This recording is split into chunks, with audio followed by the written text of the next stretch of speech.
আজ দোল পূর্ণিমা। আমি প্রতি বছর আমার গোপাল সোনাকে ভোগ দিই, তাই আপনাদের সঙ্গে একটু শেয়ার করলাম আজকে। 1 লিটার দুধে আমি এই কাপটার 1/4 কাপ চাল নিয়েছি, গোবিন্দভোগ চাল। দুধটা ভালো করে ফুটে গেলে এবার চালটা ওর মধ্যে দিয়ে দিয়েছি। পায়েস সবাই করতে পারেন, শুধু আমি ভোগের উদ্দেশ্যে করছি বলে আপনাদের সঙ্গে শেয়ার করতে ইচ্ছে করলো। দিলাম একটা ফাটিয়ে এলাচ, 1 চামচ ঘি। পায়েস অনবরত একটু নাড়তে হয়, তা নাহলে তলায় লেগে যায়।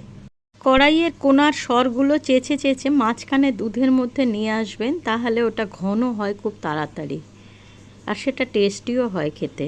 চালটা ভালোভাবে সিদ্ধ হয়ে গেলে কিছু ড্রাই ফ্রুটস আর চিনি দিয়ে দিলাম। রঙের জন্য দিলাম কয়েক ধাগা কেশর। 10 মিনিট ভালো করে নাড়াচাড়া করে এবার নামিয়ে নেব। এই পর্যায়ে নামাবো, পরে এটা এমনি ঘন হয়ে যাবে। অন্য একটি পাত্রে 500 দুধ আর 1 কাপ চিনিকে খুব ভালো করে ফুটিয়ে নেব। এবার কড়াইতে 1 কাপ সুজি দিয়ে ভালো করে ওটা টেলে নেব। সুজিটা কালার ধরতে আরম্ভ করলে এবার ওখানে 1 কাপ ঘি দিয়ে দেব। আমি ছোট 1 কাপ ঘি নিয়েছি। 1 কাপ নারকেল কোড়া দিয়ে দিলাম। সবগুলো উপকরণ ভালো করে মিশিয়ে নিয়ে এবার যে দুধটা জাল করেছিলাম সেটা ঢেলে দিলাম। গ্যাসটা স্লো ফায়ার করে এইভাবে নাড়াচাড়া করতে করতেই দেখবেন ঘন হয়ে এসছে। এবারে আমি কিছু ড্রাই ফ্রুটস এর মধ্যে দিয়ে দেব। কালারের জন্য দিলাম কয়েক ধাগা কেশর। দুধ সুজি একসঙ্গে মাখো মাখো হয়ে কড়াই থেকে ছেড়ে আসবে, তৈরি হয়ে গেল মোহনভোগ। এবার করব পনির। দেখুন সমস্ত ভোগের মশলাও আমার আলাদা করে করা।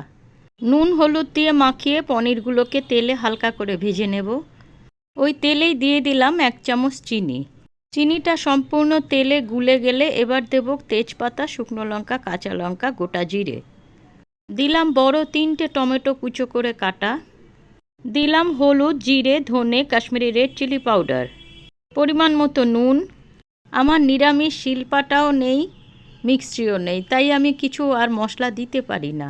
তাতে কি হলো, ভক্তি ভরে যেরকমভাবে রান্না করে দেবেন ভগবান তাই খাবে। ছোট 1 কাপ দুধ এর মধ্যে দিলাম। গ্রেভি থেকে দেখুন কত সুন্দর তেল ছেড়ে এসছে। এই পর্যায়ে দিয়ে দেব জল। জলটা ফুটে আসলে দেব 1/2 চামচ বিট নুন আর দেব শাহি গরম মশলা। ভালো করে ফুটিয়ে গ্রেভিটা ঘন হয়ে আসলে পরে এবার ভেজে রাখা যে পনিরগুলো দিয়ে দেব। নামানোর আগে 2 চামচ হানি দিয়ে দেব।